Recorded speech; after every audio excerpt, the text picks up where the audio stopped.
तो आज हम एक नया ही विषय ले रहे हैं। ये विषय ऐसा है जिस पर समाज को ज़्यादा ज्ञान नहीं है, लेकिन ये बड़ा महत्वपूर्ण विषय है। भारत का राजनैतिक, सामाजिक और आर्थिक जो भी व्यवस्था हमने निर्माण करनी है भारत में, उसका आधार क्या होना चाहिए और उस आधार पर वो व्यवस्था कैसे खड़ी होगी, कैसे बनेगी, इस पर गहन चिंतन की बहुत आवश्यकता है। ये गहन चिंतन नहीं हुआ। हमारे देश के जो लोग थे, उनमें ऐसे लोग थे जो अधिकांश पाश्चात्य विचारधाराओं से प्रभावित थे और उन्होंने वो विचारधाराएं अपने देश के अंदर लेकर के उन्हीं को थोड़ा बहुत जोड़ तोड़ करके इधर से उधर थोड़ा करकरा करके अपने संविधान को निर्माण किया भारत के। 1951 में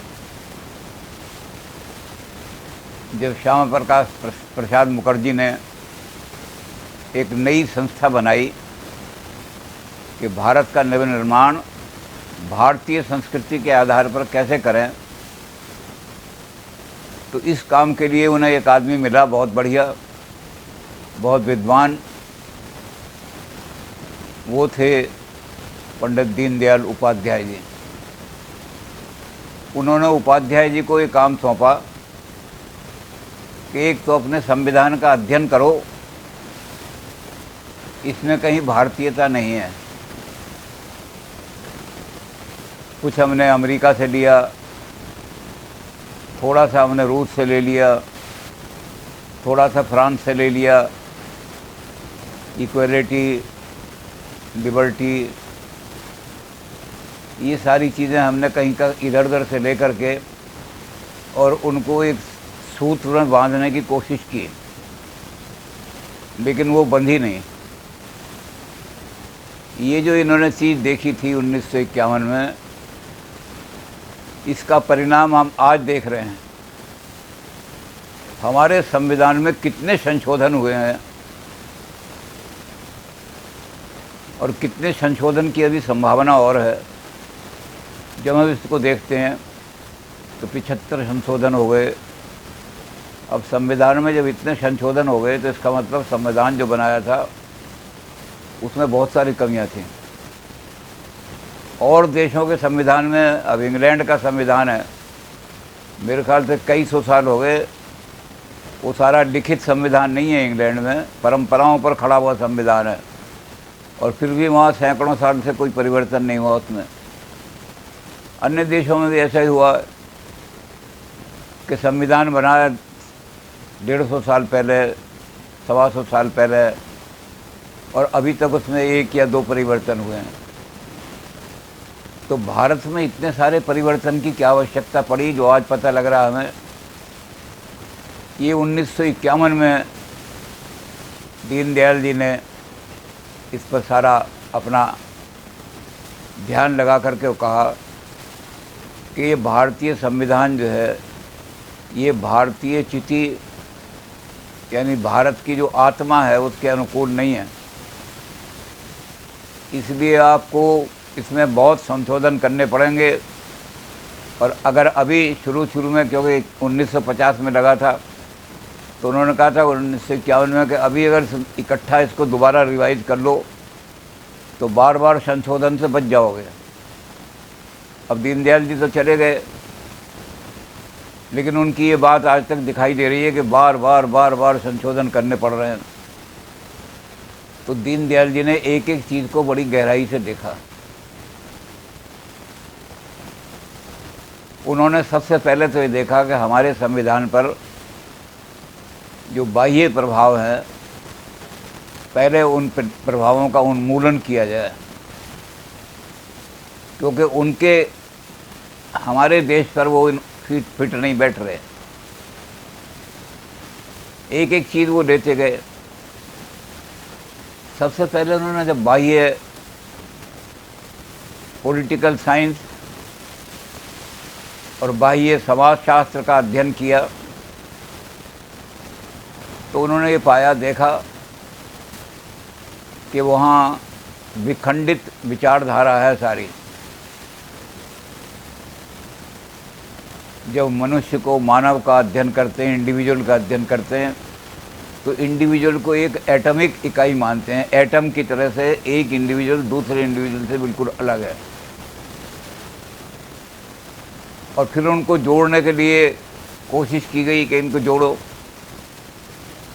उसका परिणाम क्या हुआ कि परिवार के अंदर पुरुष अपनी स्वतंत्रता के लिए कोशिश करने लगा, स्त्री अपनी स्वतंत्रता के लिए, और वो ये भूल गए कि परिवार जो है वो एक इकाई है जिसमें स्त्री और पुरुष दो पोल हैं उसके, जिनको अलग नहीं किया जा सकता।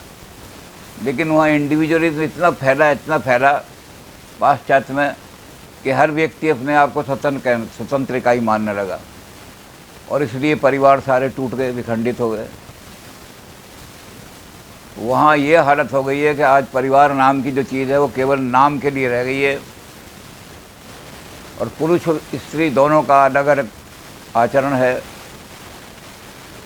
बहुत सारे लोगों ने लिखा कि वहाँ तो ऐसा है कि पुरुष क्या करता है, पुरुष जिस दिन रिस्ट वॉच खरीदता है उस दिन पत्नी भी खरीद के ले आता है वो, और पत्नी जो है जिस दिन अपना डिनर सूट बदलती है उस दिन पति भी बदल देता है, क्योंकि पति और पत्नी दोनों इंडिविजुअल इकाई हैं, दोनों को स्वतंत्रता है, किसी के साथ रहो किसी के साथ ना रहो। ऐसे ही परिवार का जब चिंतन करते हैं वहाँ, तो परिवार को बिल्कुल समाज से अलग समझ करके परिवार क्या है, कैसा बनता है, तो वहाँ उन्होंने परिवार को विखंडित कर दिया।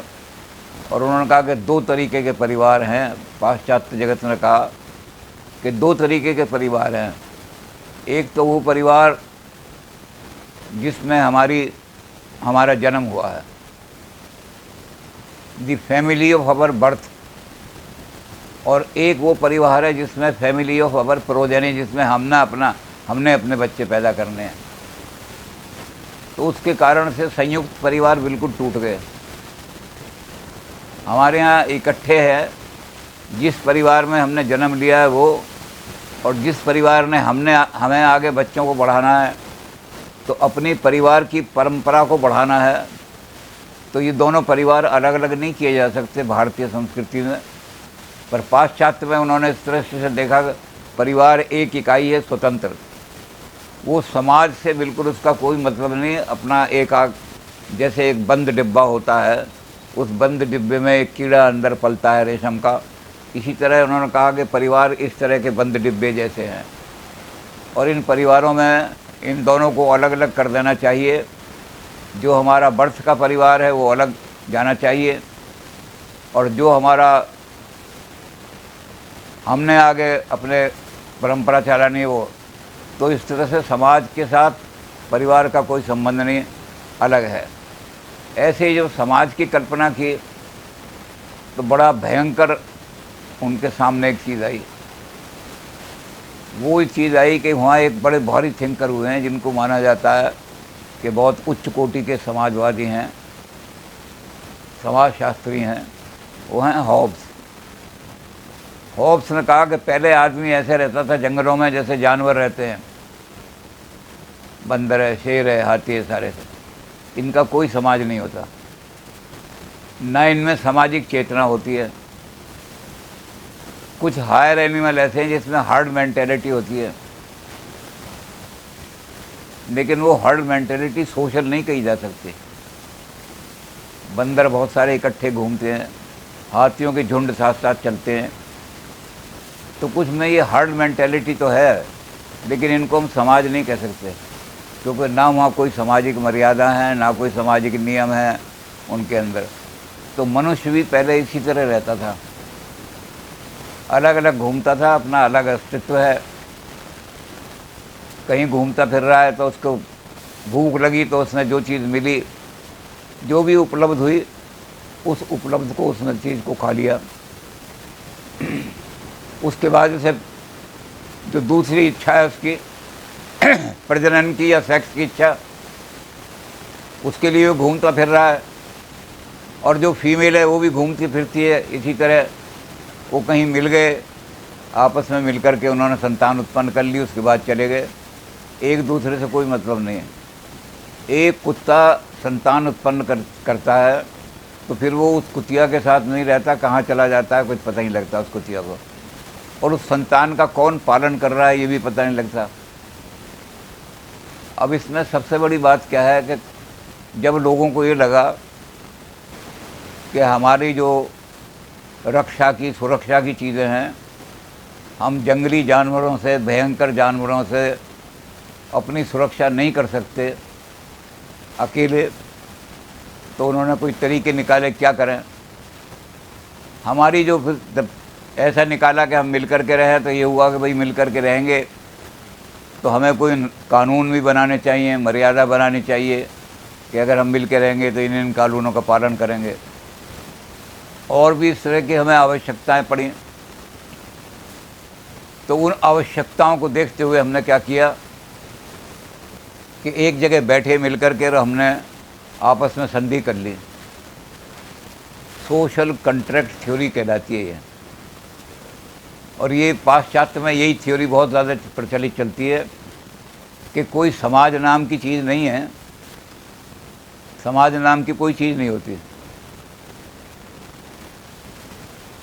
सोशल कॉन्ट्रैक्ट, जब हम सोशल कॉन्ट्रैक्ट में बैठते हैं तो उसी को समाज कह देते हैं। तो अब दीनदयाल जी को चिंता हुई कि ये थ्योरी भारत में अगर आ गई तो हमारा तो बड़ा संगठित समाज है, यहाँ तो समाज का आधार है धर्म, और धर्म के आधार पर, धर्म का मतलब ये होता है सबका उदय हो, अभ्युदय, ये तो अभ्युदय निश्चय सिद्धि सा धर्मा। अब तो अभ्युदय का मतलब है सबका उदय हो, मेरे साथ साथ दूसरे, सर्वे भवन्तु सुखिना, मैं अपना सुख भी देखूं। तो हमारे यहाँ तो समाज को ऐसा माना गया है कि समाज तो ईश्वर प्रदत्त कोई चीज़ है। समाज को मनुष्यों ने निर्माण नहीं किया कॉन्ट्रैक्ट आधार पर, बल्कि समझ वो जो समाज है वो तो आदमी की प्रवृत्ति में है। जिस दिन आदमी जन्म लेता है तो पशुओं से बिल्कुल अलग वृत्ति होती है उसकी। बहुत से पशु तो ऐसे हैं कि जन्म के बाद ही माँ बाप उनका, जैसे कछुए हैं तो कछुआ अंडा दे जाता है, चला नदी के किनारे अंडा दे जाता है, और वो अंडे जो हैं उनमें से बच्चे निकलते हैं, तो ना कछुआ होता है ना कछुई होती है, वो बच्चे अपने आप ही तैरना शुरू कर देते हैं। और भी जानवरों में 2-4 दिन या 8 दिन बिल्ली ने, कुत्ते ने बच्चे को दूध पिलाया, उसके बाद पहचानती भी नहीं बिल्ली या कुत्ता के हमारे बच्चे कहाँ हैं। उन बच्चों के साथ उनके संबंध हो जाते हैं, प्रोजेनी के भी हो जाते हैं।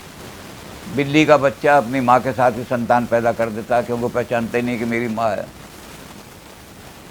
लेकिन मनुष्य में क्या है कि मनुष्य में यह है कि जब जन्म लेता है तो वो निर्भर होता है समाज पर। उसे बहुत दिनों तक तो माँ की छाती का दूध पीना पड़ता है, माँ से अलग नहीं हो सकता। उसके बाद जब तक वो चलना फिरना शुरू नहीं करता और उसके अंदर चलने फिरने की शक्ति नहीं आती, तब तक उसे सामाजिक वातावरण की आवश्यकता पड़ती है। और जब वो सामाजिक वातावरण में रहता है तो कुछ मर्यादाएं भी पालन करनी पड़ती हैं। माँ हमें पाल रही है तो हम माँ के प्रति क्या।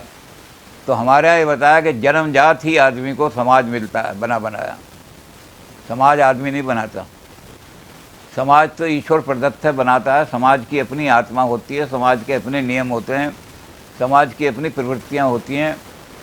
तो इसलिए मनुष्य को बचपन से ही समाज में पैदा होता है। और पाश्चात्य ने भी इस चीज़ को, पुराने पाश्चात्य में, यूनान में इस बात को माना था।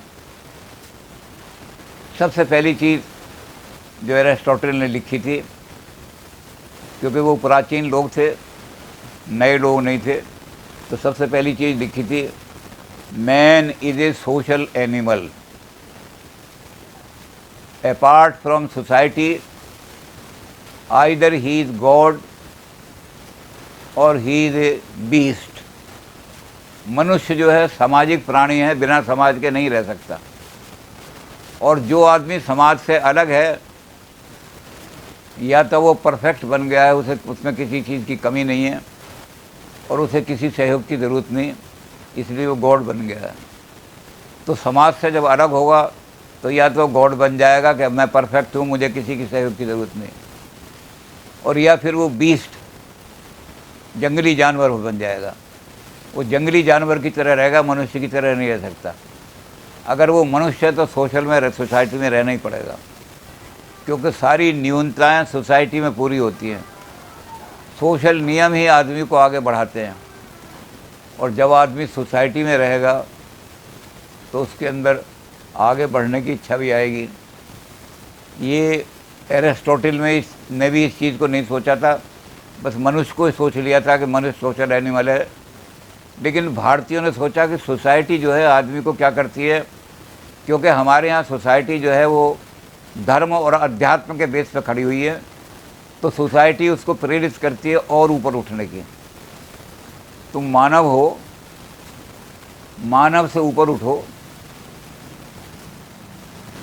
आहार, निद्रा, भय, मैथुनम च, ये 4 चीज़ें अगर तुम्हारे अंदर हैं, आहार खाना खा लिया, जब निद्रा आई तो सो गए,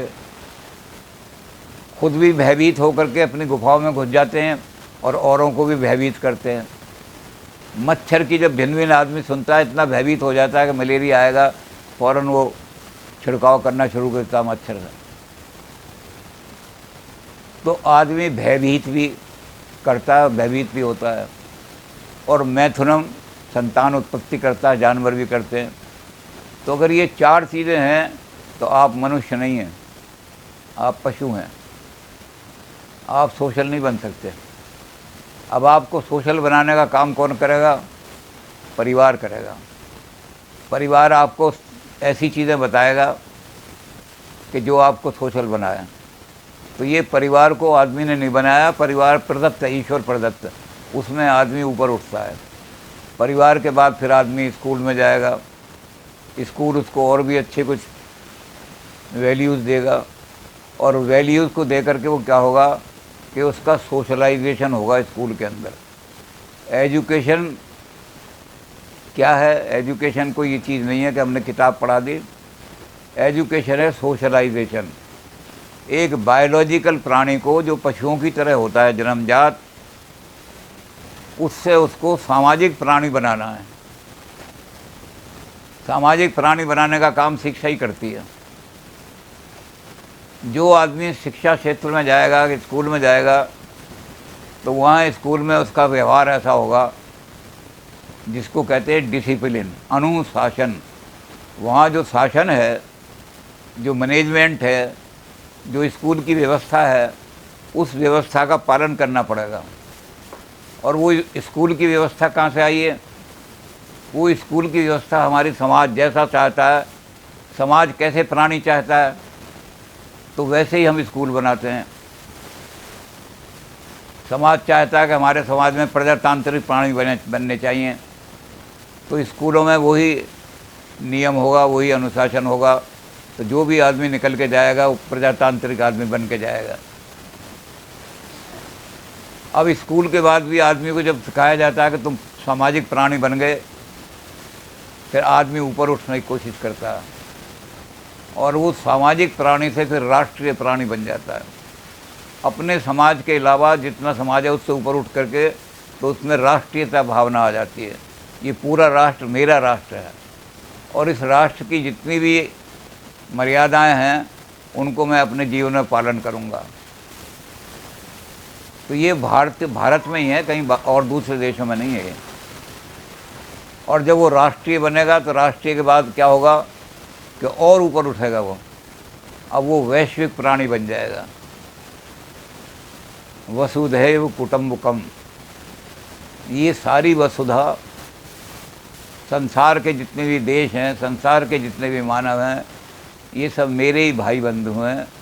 ये सारा संसार मेरा कुटुंब है, तो वो वैश्विक प्राणी बन जाएगा।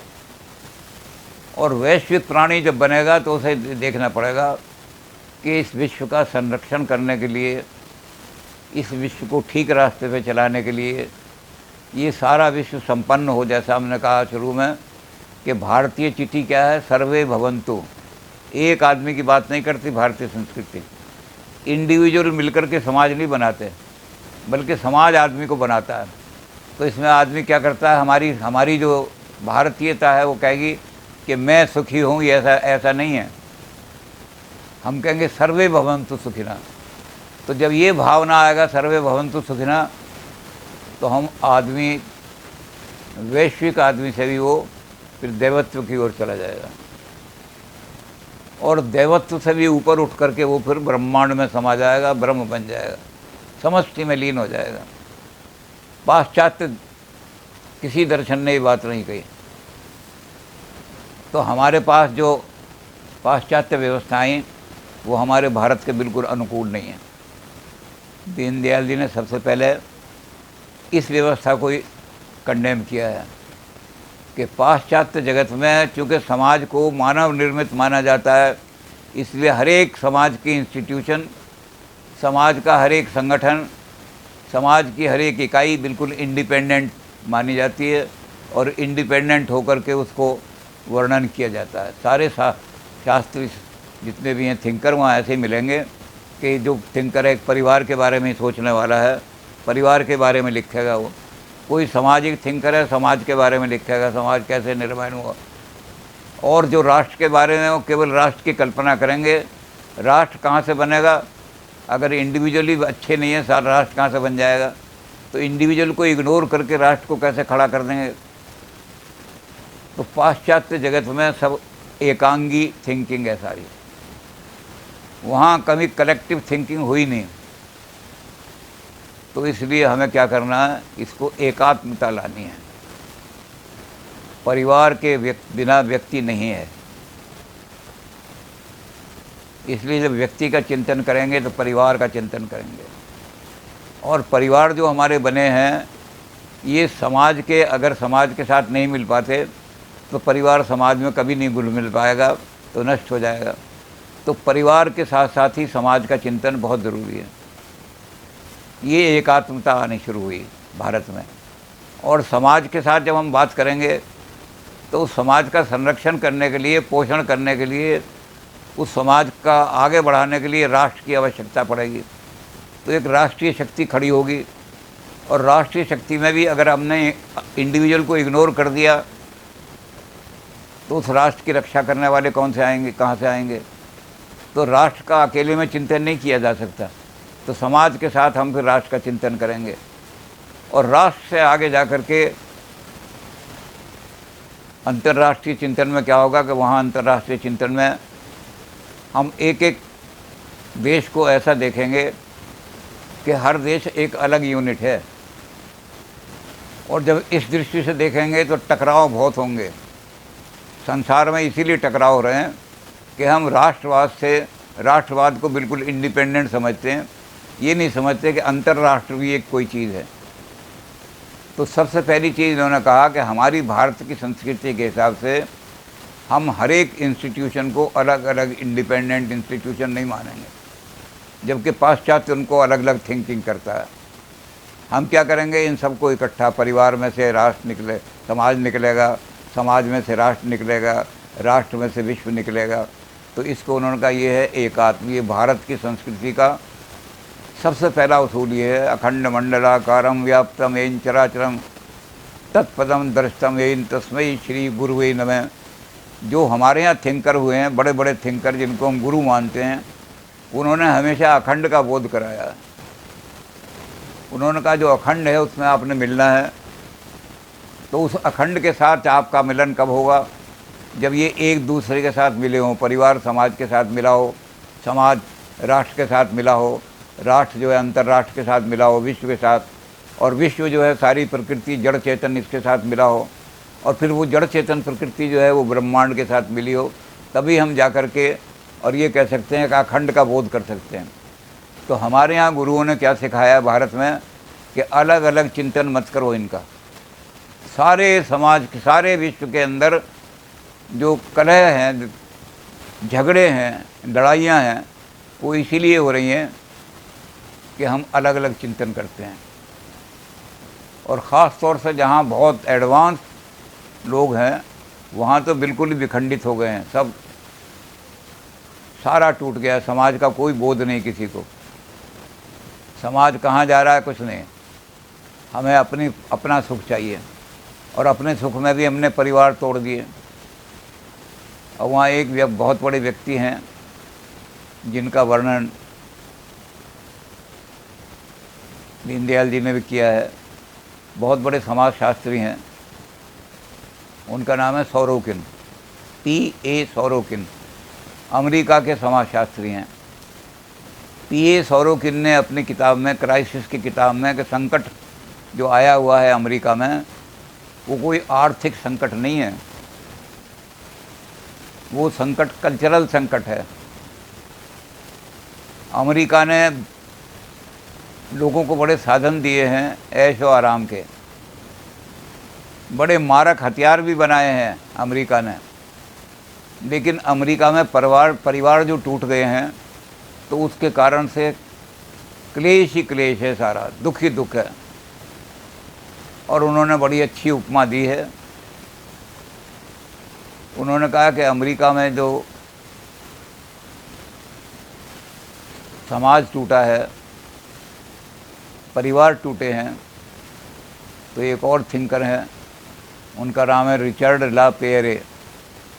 रिचर्ड ला पेरे ने कहा कि अमेरिका में जो समाज टूटे हैं, इंडिविजुअल को हमने कह दिया इंडिविजुअल ही अलग है, एटम की तरह से उसका अस्तित्व है, तो पति का अस्तित्व अलग है, पत्नी का अलग है, उनका कोई मतलब नहीं एक दूसरे से। तो कहते हैं ये जो एटॉमिक थिंकिंग आई है परिवार के अंदर, इंडिविजुअलिटी आई है, इसके कारण से क्या हुआ है कि वहाँ एक बहुत बड़ी नई कल्चर विकसित हुई है, और वो कल्चर कहलाती है क्लब कल्चर। उस क्लब कल्चर में क्या होता है कि आदमी थका हारा जब अपने कार्यस्थल से आ रहा है तो उसके कदम जब घर की तरफ उठते हैं तो वो डरता हुआ घर की तरफ चलता है। तो रिचर्ड ला पेरे ने बड़े अच्छी शब्द इस्तेमाल किया है, लाइक ए फाइडियल इंडियन वुमन, वफादार भारतीय नारी, कि उसे ये होता है कि पता नहीं दरवाजे पर वफादार भारतीय नारी की तरह से चाय का प्याला लेके मेरी पत्नी मेरा स्वागत करेगी और मुझसे पूछेगी कि आज तुम्हें क्या कठिनाई है, तुम्हारे फेस पर टेंशन दिखाई दे रही है, तो मेरी टेंशन दूर हो जाएगी। या मैं जब घर पहुंचूंगा तो नारी वारी तो दिखाई नहीं देगी, दरवाजे पे एक तलाक का कि तुम 6 दिन से खर्राटे लेकर के सोते हो और मेरी नींद खराब हो जाती है, इसलिए मैं तुम्हें छोड़ करके जा रही हूँ।